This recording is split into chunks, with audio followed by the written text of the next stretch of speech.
an 87-year-old homeless woman walks into a busy cafe, her stomach growling with hunger. With trembling hands, she asks for a simple meal, but instead of compassion, she is met with cold rejection. The harsh words of the barista cut deep, leaving her to retreat into the shadows. Just as she's about to give up hope, a well-dressed businessman steps in, offering not just food, but a chance for a new life. In that brief moment, the power of kindness shines through, and one simple act of generosity becomes the turning point that restores her dignity and transforms her future. What happens next will remind you that hope can come from the most unexpected places. The bustling hum of the cafe was almost deafening on that chilly morning. Customers, wrapped in coats and scarves, gathered in their usual spots, the warmth of the coffee shop providing refuge from the biting wind outside. As the barista expertly crafted cappuccinos and lattes, a lone figure stood at the entrance. A frail woman, her hunchback bowed under the weight of years and hardship, looked around with tired eyes. Her clothes, worn and weathered, barely shielded her from the cold. Her name was Margaret. At 87 years old, she had lived a life full of struggles, surviving on the streets after losing her home years ago. Once a vibrant woman who had worked as a nurse, age and misfortune had stripped her of her dignity. Now, she found herself begging for food, just to make it through another day. Margaret shuffled toward the counter, her shoes barely holding together, her hands shaking as she clutched a crumpled, empty cup. She had no money to pay for the food, but she hoped, just this once, someone might show her kindness. "Excuse me," Margaret's voice cracked as she spoke, her words trembling. She tried to stand tall, but her frame was too frail to carry the weight of her plea. "Could I possibly have something to eat? Just a little. I'm very hungry." The young woman behind the counter glanced at her briefly, then back at the cash register. Her face was impassive, cold almost, as she muttered, "Sorry, ma'am. We don't give away food for free." Margaret's heart sank, but she tried again, her voice barely audible now. "I can't pay. I just need something to get by."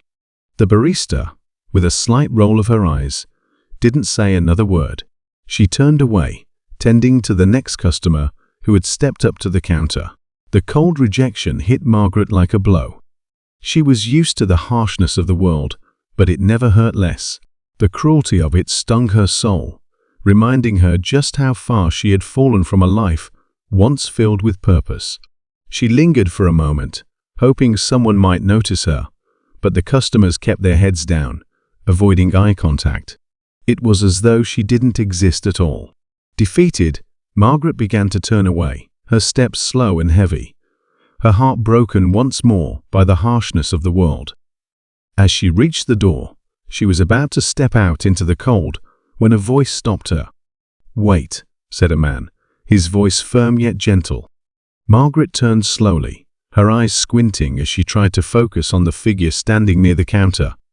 The man was well-dressed, wearing a tailored suit, and his appearance stood in stark contrast to hers. He was younger, probably in his mid-40s, with a clean-cut appearance that spoke of a life filled with success. But there was something in his eyes, something that showed he had seen the pain of others before. "Are you hungry?" he asked, his voice still soft but full of concern. Margaret nodded, too embarrassed to speak at first. She didn't know what to say. No one had ever asked her that question in years. She was used to begging for scraps, but no one had ever seemed to care about her need beyond that. The man stepped closer, and the customers in the cafe began to notice the exchange. He raised his hand, motioning for the barista to come over. "Can you please give her something to eat?" he asked, his tone calm but authoritative. "Whatever she wants. It's on me." The barista hesitated, then reluctantly nodded. She seemed uncomfortable with the attention now focused on the scene, but she had no choice but to comply with the man's request. Margaret's eyes welled up with tears. "You don't have to do that," she whispered, her voice shaking. "I don't want to cause trouble." The businessman smiled, a warm and reassuring smile that made Margaret feel like a human being again. "You're not causing trouble," he said gently. "No one should go hungry, not in this world." Margaret shook her head in disbelief. She couldn't remember the last time anyone had shown her such kindness.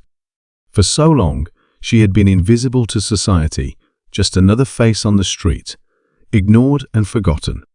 But this man, this stranger, was treating her like a person.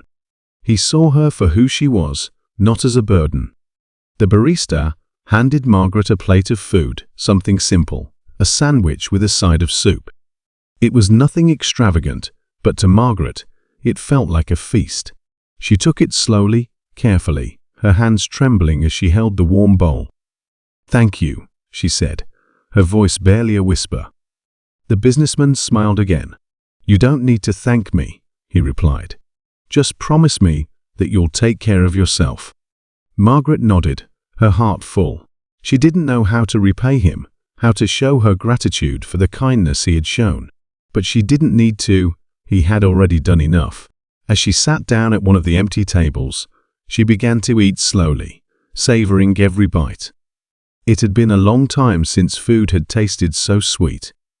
The businessman stood there for a moment, watching her from a distance. He could see the pain in her eyes, the years of hardship etched into her weathered face. But there was something else there too, a glimmer of hope.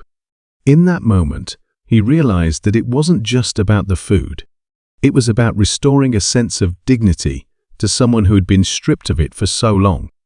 He turned to leave the cafe, but before he stepped outside, he stopped at the door. Something about Margaret's story, about the injustice she had faced, weighed heavily on him. He knew he couldn't just walk away from this. He had to do more.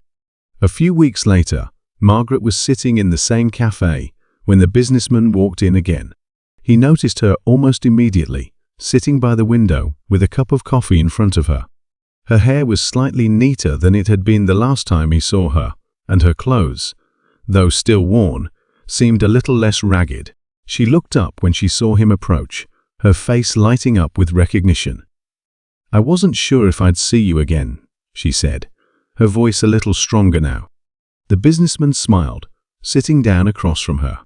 "I couldn't forget about you," he said. "How have you been?" Margaret looked down at her hands, folding them together as if she were ashamed to speak the truth. "It's been difficult. I've been getting by, but it's still hard." He nodded, understanding. "I know. That's why I wanted to talk to you. I have an idea that might help." Margaret's eyes widened. "What do you mean?" "I've been thinking about how I can do more," he explained. "You don't have to be alone in this. I want to help you get back on your feet. It's not going to be easy, but I can get you the resources you need, a safe place to stay, maybe some work, whatever you need." Tears filled Margaret's eyes as she stared at him, speechless. She couldn't believe what she was hearing. The pain of the past had been so overwhelming that she had never dared to dream of a future like the one he was offering. But now, for the first time in years, she felt a flicker of hope. "I don't know what to say," she whispered. "You don't need to say anything," he replied. "I'll make a call and we'll take it from there. You deserve a chance, Margaret. Everyone does." As the businessman stood up to leave, Margaret felt a rush of emotion, gratefulness, disbelief. But most of all, hope. She wasn't alone anymore. Someone cared. And that simple fact made all the difference.